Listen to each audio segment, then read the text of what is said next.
প্রিয় ছাত্রছাত্রীরা, তোমাদের সকলকে আবার সুব্রত স্যারের ভূগোল ক্লাসে স্বাগত জানাই।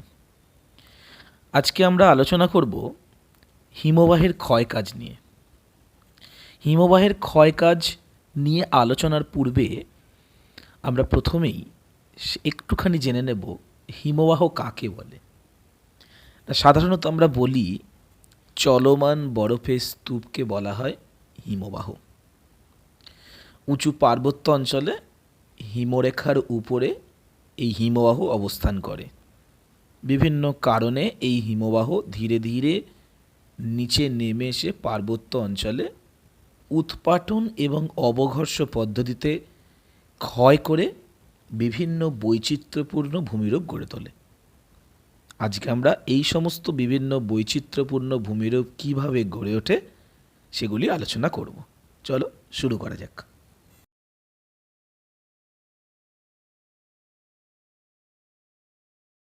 আজকে আমরা যেটা বিষয়টা নিয়ে আলোচনা করব, হিমবাহের ক্ষয়কাজের ফলে গঠিত প্রধান প্রধান ভূমিরূপগুলির সচিত্র বর্ণনা দাও। এটা তোমাদের পরীক্ষাতে একটা 5 নম্বরের প্রশ্ন আসে এবং খুব গুরুত্বপূর্ণ প্রশ্ন। এবং এর সাথে সাথে যে ভূমিরূপগুলো সম্পর্কে আমরা আলোচনা করব, প্রতিটা ভূমিরূপই 2 নম্বরের এবং 3 নম্বরের প্রশ্নের জন্য ইম্পর্টেন্ট। আমি ভূমিরূপগুলো পড়ানোর সঙ্গে সঙ্গে আমি বলে দেবো যে কোনটা তোমরা 2 নম্বরের প্রশ্নের জন্য তৈরি করবে এবং কোনটা 3 নম্বরের জন্য করবে। এবং এর সাথে সংশ্লিষ্ট বিভিন্ন যে এমসিকিউ এবং এসিকিউ টাইপের প্রশ্ন আসে, এগুলো আমি আলোচনা প্রসঙ্গে বলে দেব। তো কি কি ভূমিরূপ আমরা পড়ব? প্রথমে দেখো, 1 নম্বরে রয়েছে কোরি এবং সার্ক। 2 নম্বর এরিটি ও পিরামিড চূড়া। 3 নম্বর হিমদ্রোণী, ঝুলন্ত উপত্যকা, রসে মতানে, ক্র্যাগ ও টেল, হিমশিরি ও ফিয়ড। এই 8টা ভূমিরূপ নিয়ে আমি পরপর ডায়াগ্রাম সহযোগে আলোচনা করছি, তোমরা শুনতে থাকো। প্রথম ভূমিরূপটার নাম কোরি বা সার্ক, এরিটি এবং পিরামিড চূড়া। আমি এই প্রত্যেকটাকে একসঙ্গে আলোচনা করব। কোরি বা সার্ক বিষয়টা আসলে একই, এরিটি এবং পিরামিড চূড়া। তার কারণ একটা ডায়াগ্রামের মধ্যে, আমাদের দেখো সামনে যে ডায়াগ্রামটা আছে, এই একটা ডায়াগ্রামের মধ্যেই কিন্তু আমরা প্রতিটা ভূমিরূপকে ব্যাখ্যা করতে পারবো। এবং তোমাদের পরীক্ষায় যখন এই প্রশ্নটা পড়বে, তোমরাও চেষ্টা করবে যে এই একটা ডায়াগ্রামের মধ্যেই সমস্ত ভূমিরূপগুলোকে দেখানো। তার কারণ তোমাদের তাহলে ছবি আঁকতে সময় কম লাগবে। দেখো কাকে বলে, প্রথমে আমরা দেখব কোরি বা সার্ক কাকে বলে।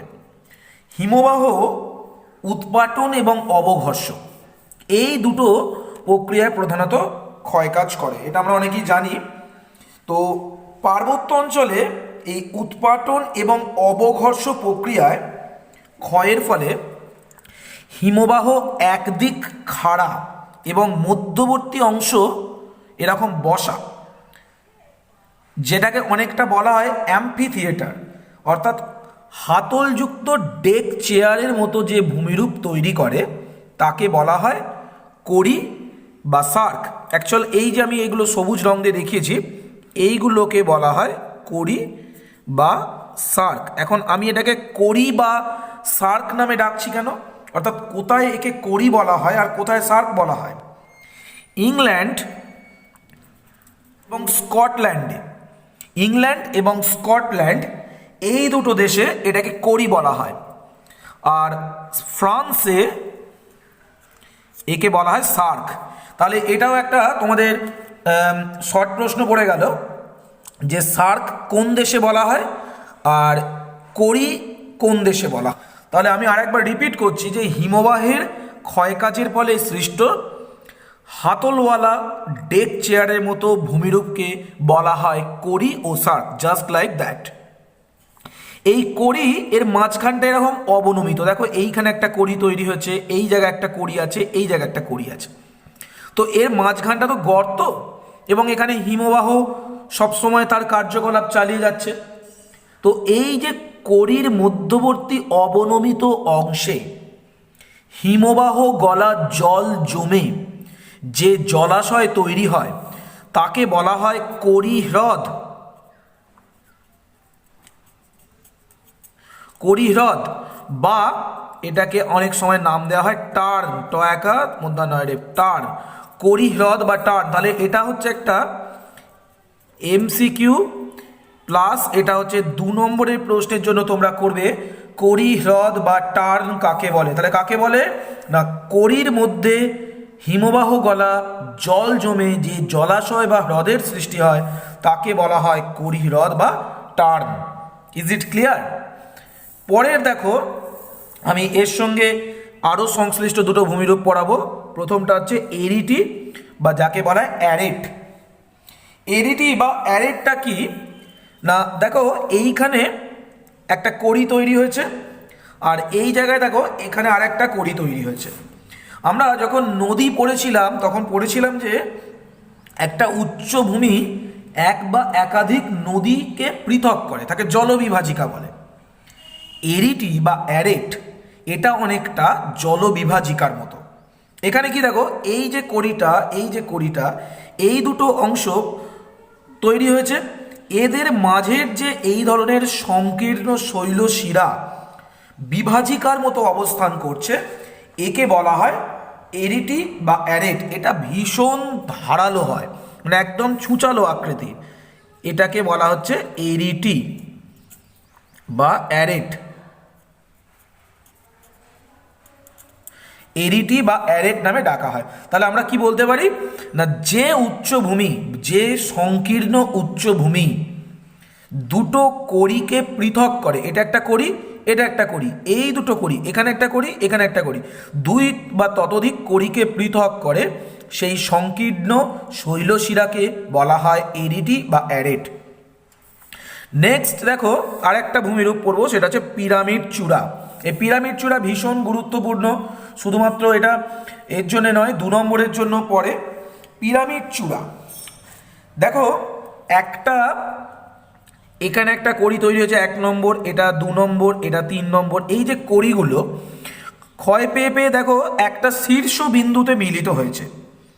এরিটিগুলো মানে এই যে একটা এরিটি, এই যে এগুলো মিলিত হয়ে যে চূড়ার মতো ভূমিরূপটা তৈরি করছে একদম তীক্ষ্ণ, অর্থাৎ হিমবাহগুলো ওপর থেকে নেমে এসে পর্বতের শীর্ষদেশটাকে শঙ্কু আকৃতির করে তীক্ষ্ণ করে দিচ্ছে, এটাকে বলা হচ্ছে পিরামিড চূড়া। এটার নাম হচ্ছে পিরামিড চূড়া। এই যে পিরামিড চূড়া, এই পিরামিড চূড়া এটাকে অনেক সময় হর্ন বলা হয়, এটা পরীক্ষার জন্য ভীষণ গুরুত্বপূর্ণ। অর্থাৎ পিরামিড চূড়ারই আরেক নাম হর্ন। অর্থাৎ আমরা বলতে পারি পিরামিড চূড়া বা হর্ন কাকে বলে। এই পিরামিড চূড়া বা হর্নের উদাহরণ আমাদের পরীক্ষায় আসে। আমাদের ভারতবর্ষের কাছে বদ্রীনাথ বলে একটা হিমালয় একটা পাহাড় আছে, বদ্রীনাথ। এই বদ্রীনাথের কাছে নীলকণ্ঠ, নীলকণ্ঠ একটা পিরামিড চূড়া বা হর্নের এক্সাম্পল, একটা হর্নের উদাহরণ। আল্পস পর্বতের ম্যাটার হর্ন, ম্যাটার হর্ন এটা হচ্ছে আল্পস পর্বতে অবস্থিত, আল্পস পর্বতে এটা অবস্থিত। এটাও একটা খুব বিখ্যাত হর্নের উদাহরণ। আর একটা উদাহরণ দিয়ে, এগুলো খুব বিখ্যাত, এগুলো পড়ে, নেপালের মাকালু, মাকালু এটাও হচ্ছে কিসের উদাহরণ না, হর্নের উদাহরণ। পরবর্তী ভূমিরূপ হিমদ্রোণী ও হিমশিরি, এই দুটোকে আমরা একসাথে আলোচনা করব আমাদের আলোচনার সুবিধার্থে। প্রথমেই আমরা জেনে নেব যে হিমদ্রোণী কাকে বলে। দেখো হিম কথাটা হিমবাহর সঙ্গে যুক্ত, তো হিমদ্রোণী কথাটার মানে হচ্ছে যে অত্যন্ত প্রশস্ত তলদেশ। দেখো এই যে তলদেশটা হিমবাহ, এই যে উপত্যকার তলদেশটা, এটা অত্যন্ত প্রশস্ত তলদেশ, অপেক্ষাকৃত মসৃণ, অর্থাৎ তলাটা অপেক্ষাকৃত মসৃণ ও খাড়া ঢালু পাড়যুক্ত বা পার্শ্বদেশ যুক্ত। এই যে অংশটা দেখো খাড়া এবং ঢালু, এটা পার্শ্বদেশযুক্ত। এইরূপ বৈশিষ্ট্যময় হিমবাহ দ্বারা সৃষ্ট উপত্যকার নাম কি না হিমদ্রোণী। এখন এই যে হিমদ্রোণী, এই হিমদ্রোণী এটাকে আমরা বলতে পারি হিমদ্রোণী। এই হিমদ্রোণীকে দেখতে হয় অনেকটা ইংরেজি ইউ আকৃতির মতো। তোমরা দেখো লক্ষ্য করলে দেখতে পাবে যে এই জায়গাটা অনেকটা ইংরেজি ইউ আকৃতির মতন হয়ে যায়। বিজ্ঞানীরা বলেন মানে যে আজকে যেটা ইউ আকৃতি যুক্ত হিমদ্রোণী বা হিমবাহ সৃষ্ট উপত্যকা, সেটা পূর্বে ছিল ভি আকৃতির উপত্যকা।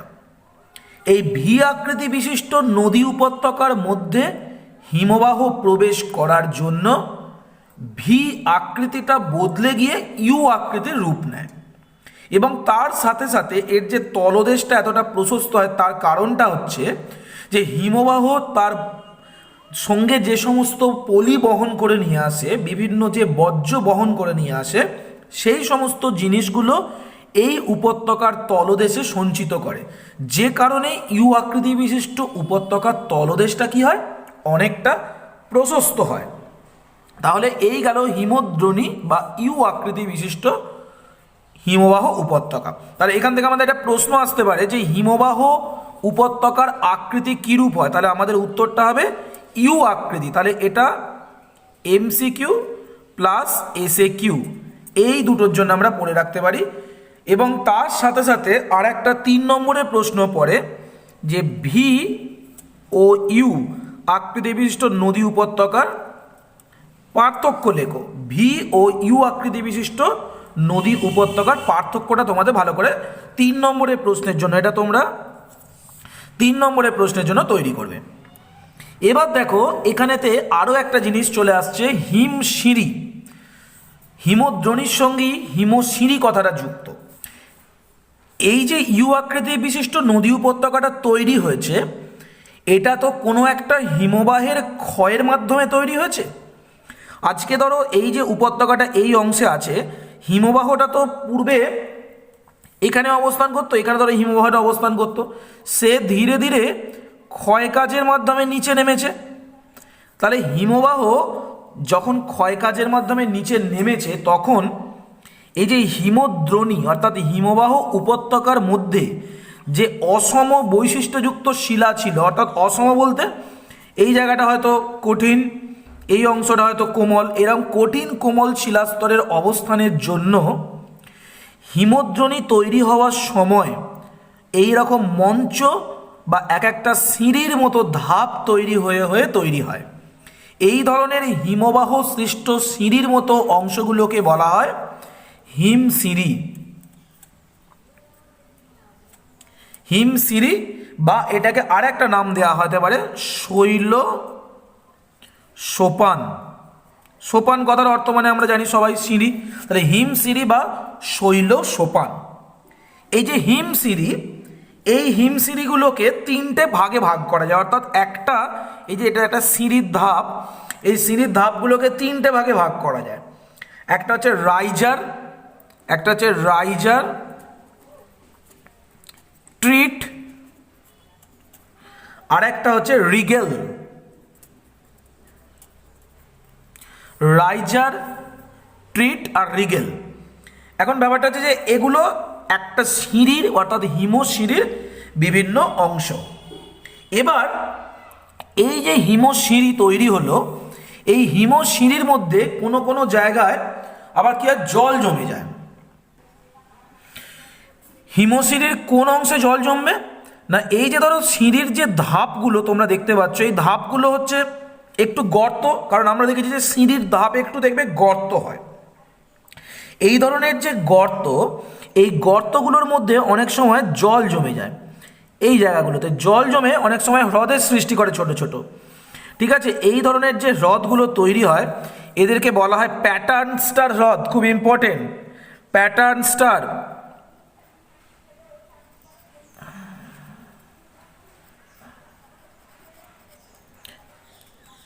প্যাটার্ন স্টার হ্রদ নামে একে ডাকা হয়ে থাকে। এই যে প্যাটার্ন স্টার হ্রদগুলো, এর মধ্যে ধরো যদি কোনো একটা নদী আবার পরবর্তীকালে তৈরি হয়, তাহলে এদের একটা নদী তৈরি হলো। তাহলে এই যে নদীটা যাচ্ছে, এই নদীগুলো কিন্তু এক একটা এরকম প্যাটার্নসটার হ্রদকে যোগ করে যাচ্ছে। অনেকটা দেখবে যে একটা মালা, যেমন একটা ধরো অনেকে মালা থাকে না, যে জপ মালা, ঠিক অনেকটা এইরকম জপ মালার মতন তৈরি হয়ে যায় এই অংশটা দেখতে। এইগুলো প্যাটার্নসটার হ্রদের একটা অন্যতম প্রধান বৈশিষ্ট্য। ঠিক আছে, তাহলে খুব সুন্দর একটা প্রশ্ন এখানে আমরা পড়লাম যে হিমশিঁড়ির বা শৈল সিঁড়ির মধ্যে জল জমে, হিমবাহ গলা জল জমে যে হ্রদ তৈরি হয় তাকে বলে প্যাটার্নসটার হ্রদ। 2 নম্বর প্লাস MCQ। এই প্রশ্নটা কিন্তু তোমরা ভালোভাবে তৈরি করে নিও। পরের ভূমিরূপ খুব গুরুত্বপূর্ণ একটা ভূমিরূপ, ঝুলন্ত উপত্যকা বা হ্যাঙ্গিং ভ্যালি।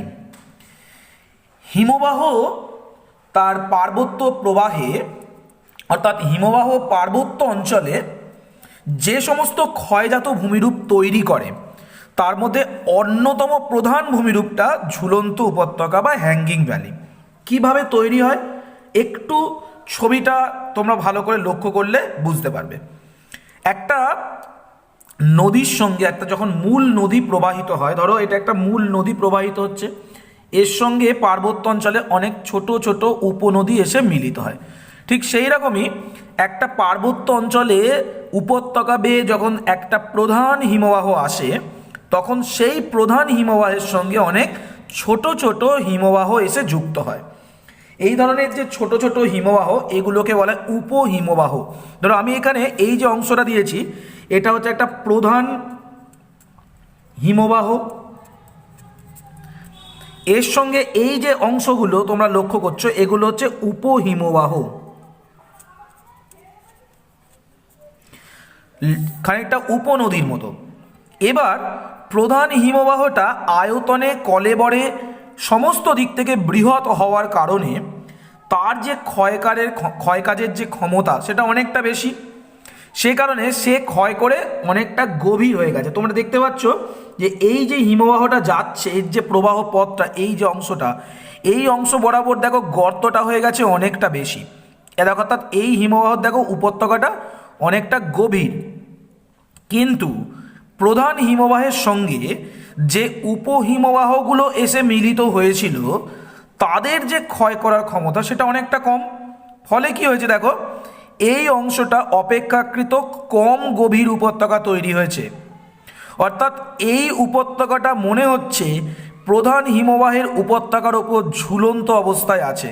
দেখো এটা যেন ঝুলছে, এই উপত্যকার ওপর এখানে ঝুলছে। এবার ঘটনাটা কি হয়, এই যে উপত্যকাটা তৈরি হলো, অর্থাৎ উপহিমবাহের দ্বারা যে প্রধান হিমবাহের উপর উপত্যকাটা তৈরি হলো, এইটাকেই তখন বলা হয় ঝুলন্ত উপত্যকা বা হ্যাঙ্গিং ভ্যালি।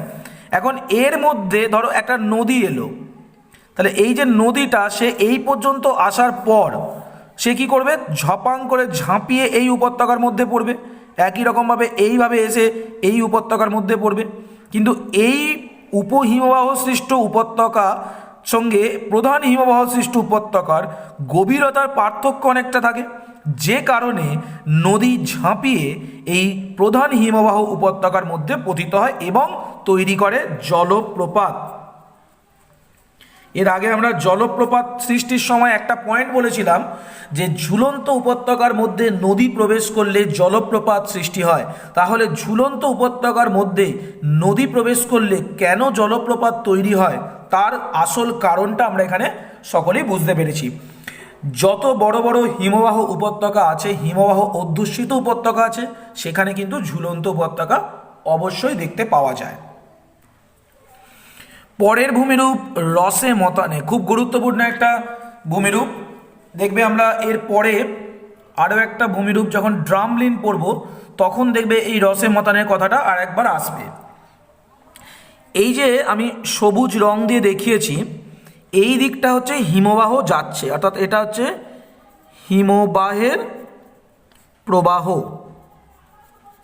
অর্থাৎ হিমবাহ ঠিক এইভাবে একটা শিলাস্তূপের উপর দিয়ে প্রবাহিত হয়। তখন কি হয় এবং কিভাবে ভূমিরূপটা তৈরি হয় এবং দেখতে হয় না, হিমবাহের চলার পথে যদি কঠিন শিলাস্তূপ পড়ে তখন হিমবাহ যে দিকটার ওপর দিয়ে যাচ্ছে, অর্থাৎ এই দিকটা তো হিমবাহ যাচ্ছে, তো তো হিমবাহ যে দিকটা যাচ্ছে সেই দিকটা অবঘর্ষ পদ্ধতিতে, এটা মাথায় রাখবে যে সেই দিকটা হচ্ছে অবঘর্ষ। এই অবঘর্ষ পদ্ধতিতে ক্ষয় করে, এই অবঘর্ষ পদ্ধতিতে ক্ষয় করে মসৃণ, এই দিকটা হচ্ছে মসৃণ, এবং তার ঠিক বিপরীত দিকটা অর্থাৎ হিমবাহ প্রবাহের বিপরীত দিকটা উৎপাটন প্রক্রিয়ায়, উৎপাটন পদ্ধতিতে অমসৃণ করে দেয়। উৎপাটন পদ্ধতিতে অমসৃণ করে যে ভূমিরূপ তৈরি করে তাকে বলা হয় রসে মতানে। তাহলে আমরা যদি কাকে বলে আরও একবার সুন্দর করে বলি, তাহলে বলতে হবে যে হিমবাহের প্রবাহের দিকটি অবঘর্ষ প্রক্রিয়ায় মসৃণ ও চকচকে, কিন্তু বিপরীত দিকটি উৎপাটন প্রক্রিয়ায় অমসৃণ ও খাঁজকাটা। এইরূপ ভূমিরূপকে অর্থাৎ একদিক মসৃণ এবং অপর দিক অমসৃণ শিলাস্তূপকে রসে মতানে বলে। এবং এই যে রসে মতানের ফলে যে রসে মতানে যে ভূমিরূপটা তৈরি হলো, এখানে হিমবাহের দুটো কাজ অর্থাৎ অবঘর্ষ প্লাস উৎপাটন,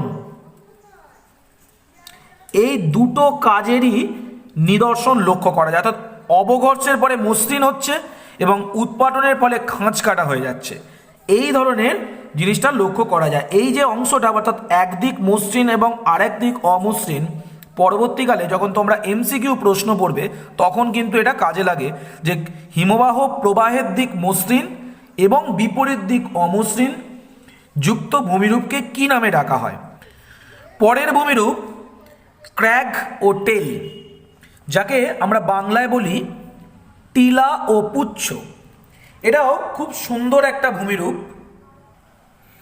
দেখো এটা একটা ভূমিরূপ যার এই যে অংশটা আমি তোমাদের দেখাচ্ছি, দেখো এই যে অংশটা তোমরা দেখতে পাচ্ছ, এটা হচ্ছে একটা কঠিন শিলা, কঠিন শিলা। আর যে লাল রং দিয়ে যে অংশটা দেখানো রয়েছে এটা হচ্ছে কোমল শিলা। তাহলে হিমবাহর প্রবাহ পথে এটা একটা হিমবাহ, তার এটা একটা প্রবাহ পথ, হিমবাহের প্রবাহ। আমি এখানে লিখছি হিমবাহের প্রবাহ। তাহলে হিমবাহের প্রবাহ পথে এই রকম যদি কঠিন এবং কোমল শিলাযুক্ত অংশ থাকে তাহলে কি হবে, হিমবাহ দেখো এই দিকটাও কঠিন কোমল ছিল, ক্ষয় করে দিয়েছে, কিন্তু এই যে কঠিন শিলাটা টিলার আকারে দাঁড়িয়ে আছে, এই টিলার আকারে দাঁড়িয়ে থাকার কারণে এর ঠিক বিপরীত দিকে এই যে কোমল শিলাস্তরের অংশটা তাকে এপাশের মতন বেশি ক্ষয় করতে পারে না।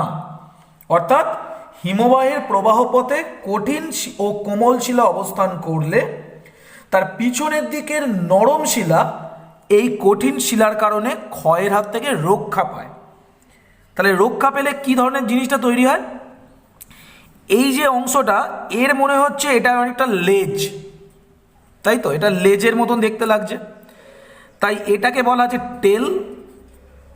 আর এই যে উঁচু টিলার মতন অংশটা এটাকে বলা হচ্ছে টিলা বা ক্র্যাগ। ঠিক আছে, এটাকে বলা হচ্ছে টিলা বা ক্র্যাগ, আর টিকের পিছনের দিকটাকে বলা হচ্ছে লেজ বা টেল। তাহলে এটা হলো ক্র্যাগ ও টেল, মূলত তৈরি হয় হিমবাহের প্রবাহ পথে কঠিন এবং কোমল শিলার পর্যায়ক্রমিক অবস্থানের জন্য। পরের গুরুত্বপূর্ণ অংশ ফিয়র্ড, খুব একটা গুরুত্বপূর্ণ ভূমিরূপ। সাধারণত হিমরেখা যেখানে সমুদ্র সমতলে অবস্থান করে, আবার বলছি যেখানে হিমরেখা সমুদ্র সমতলে অবস্থান করে, কোথায় সেটা, পৃথিবীর উচ্চ অক্ষাংশের যে দেশ, উচ্চ অক্ষাংশের যে সমস্ত অংশগুলো আছে সেখানেই আমরা জানি যে হিমরেখা সমুদ্র সমতলে অবস্থান করে। সেই জায়গাতে এই ফিয়র্ড সব থেকে বেশি দেখা যায়। কোথায় দেখা যায় না, আমাদের পৃথিবীর স্ক্যান্ডিনেভিয়ান যে দেশগুলো অর্থাৎ Norway, Switzerland, Sweden, Finland, Iceland, এই যে কতকগুলো দেশ এদেরকে একত্রে বলা হয় স্ক্যান্ডিনেভিয়ান দেশ। স্ক্যান্ডিনেভিয়ান কান্ট্রিগুলোতে এই ফিয়র্ড সব থেকে বেশি লক্ষ্য করা যায়। এই কারণে এই যে ফিয়র্ড, এই কথাটার মানেই হচ্ছে নরওয়ে শব্দ, নরওয়ে, নরওয়েজীয় শব্দ, এটা হচ্ছে ফিয়র্ড। কিভাবে তৈরি হয় এটা আমরা একটুখানি ভালোভাবে জেনে নিই। না ধরো এটা আমি একটা ছবি এঁকেছি, এটা একটা উচ্চ পার্বত্য অঞ্চল এবং এটা হচ্ছে সমুদ্রের অংশ। কারণ আমরা এই মাত্র পড়লাম যে উচ্চ পার্বত্য মানে উচ্চ অক্ষাংশে সমুদ্র সমতলে হিমরেখা অবস্থান করে। সেক্ষেত্রে কি হয় না, এই হিমবাহ অধ্যুষিত অঞ্চলের সমুদ্র উপকূলে হিমবাহগুলো তার যে উপত্যকা সেগুলোকে গভীরভাবে ক্ষয় করে। অর্থাৎ সমুদ্র তো তার যে উপকূল অংশ তাকে তো ক্ষয় করছে, তার সঙ্গে সঙ্গে এই যে হিমবাহগুলো ধরো এখান থেকে নিচের দিকে যে নেমে আসছে এই উপত্যকা বরাবর, এই যে একটা উপত্যকা বরাবর হিমবাহগুলো নেমে আসছে, সে কি করছে নিজে এই যে সমুদ্র উপকূলের যে উপত্যকা তাকে আরও বেশি গভীর করে তোলে। পরবর্তীকালে যখন হিমবাহটা গলে জল হয়ে গেল, অর্থাৎ উপত্যকাটা যখন হিমবাহ শূন্য হয়ে গেল, তখন দেখা গেল সমুদ্র উপকূলের যে উপত্যকাটা যতটা গভীর তার থেকেও আরও বেশি গভীর, আরও বেশি সংকীর্ণ একটা উপত্যকা হিমবাহ তৈরি করে দিয়েছে। সমুদ্র উপকূলে হিমবাহের দ্বারা সৃষ্ট এই ধরনের অতি গভীর সংকীর্ণ উপত্যকাগুলোকে বলা হয় কি? ফিয়র্ড। ওটাকে আমি বলা হচ্ছে এটা হচ্ছে ফিয়র্ড। এই ফিয়র্ডগুলো কি হয়, এদের হচ্ছে উপত্যকার দিকটা এটা হয় গভীর। কারণ যত এটা উপত্যকার দিকে যাচ্ছে অর্থাৎ যত পর্বতের দিকে যাচ্ছে তত এর অংশটা গভীরতা বাড়ছে, কারণ তত সেই অংশে হিমবাহের কাজটা বেশি বলে তার গভীরতাটা বাড়ছে। আর যত সমুদ্র অভিমুখে আসবে তত হচ্ছে এর গভীরতাটা কমে যায়। এখানে আমরা একটা প্রশ্ন নিয়ে আলোচনা করব, একটা হচ্ছে ফিয়ার্ড কি আর ফিয়র্ড কি। এটা আমাদের একটুখানি জেনে নিতে হবে যে ফিয়র্ড হচ্ছে অপেক্ষাকৃত বৃহৎ উপত্যকা, তাকে বলা হয় ফিয়র্ড। আর অপেক্ষাকৃত তুলনামূলকভাবে যে ছোট তাকে বলা হচ্ছে ফিয়ার্ড। অর্থাৎ ফিয়ার্ডটা হচ্ছে ছোট আর যে ফিয়র্ড এটা হচ্ছে বড়, এটা হচ্ছে বৃহৎ।